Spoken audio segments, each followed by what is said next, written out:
Good morning everybody. This is an introductory course about the multimedia based e-learning course. I am Dr. Mala, working as Associate Professor in Department of Information Science and Technology, College of Engineering, Guindy. Basically, the main course objectives of this course are to learn the concepts related to the various multimedia objects like text, video, animation and images, to understand the various file formats associated with them, their characteristics and the usage of various multimedia elements in the e-learning, to design multimedia based e-learning contents and to enhance the learning experience using the multimedia objects. So, if we look at the course outline, basically multimedia is a combined use of text, graphics, sound, animation and video. We know that this course will be helpful to formulate a working definition of interactive multimedia based e-learning content. It will demonstrate the use of animation, digitized sound, video and scanned images in e-content.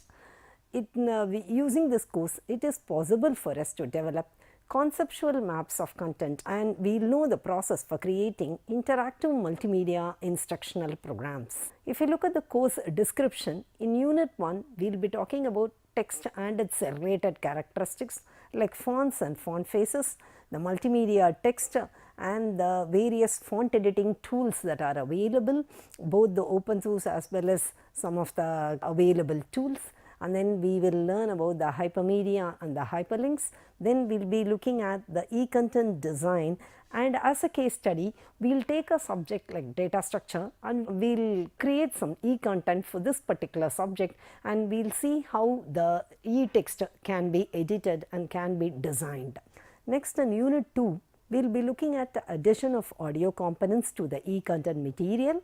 So, here we will be basically looking at the multimedia system as well as the audio content, the various sounds related to it. We will also look at what digital audio is. We will also learn about the MIDI audio files, and we will also learn the differences between the digital audio as well as the MIDI audio files.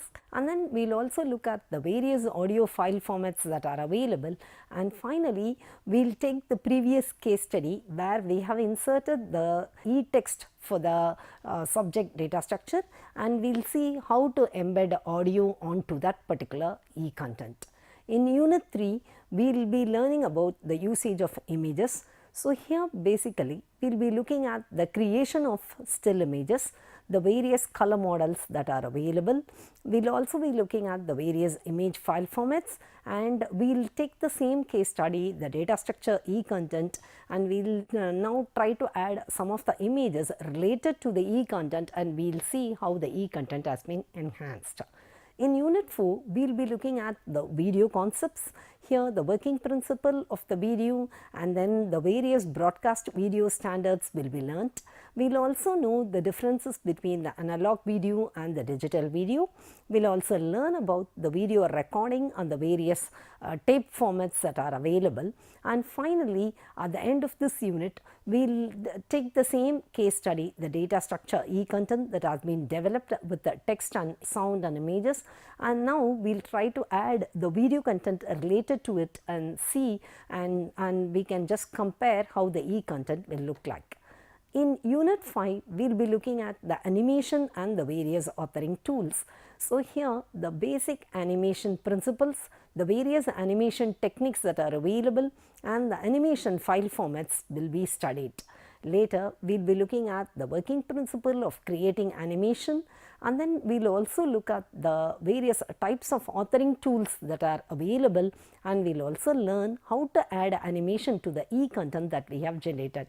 As a case study, we will take the previous data structure e-content itself that has been added with the image, audio and video, and now we will try to add certain animation related to that and use some specific authoring tools or some of the authoring tools and see how it is possible for us to develop a multimedia enabled e-content for this particular, for the course data structures. So, the course outcomes are to analyze the media objects that can be added for the e-content creation, to compare the various multimedia objects and the significance in e-content creation. And finally, the outcome of this course will be to design and develop multimedia based interactive e-learning contents. So now looking at the importance of the course, we will know that with the help of these kind of inserting media objects, it is possible for us to enhance the viewing experience by having e-learning enabled visuals, wherein the audio, video and animation create lots of visuals onto the e-content. We can also have a look at the e-learning simulation, where some of the simulated environments can be shown in the form of video content.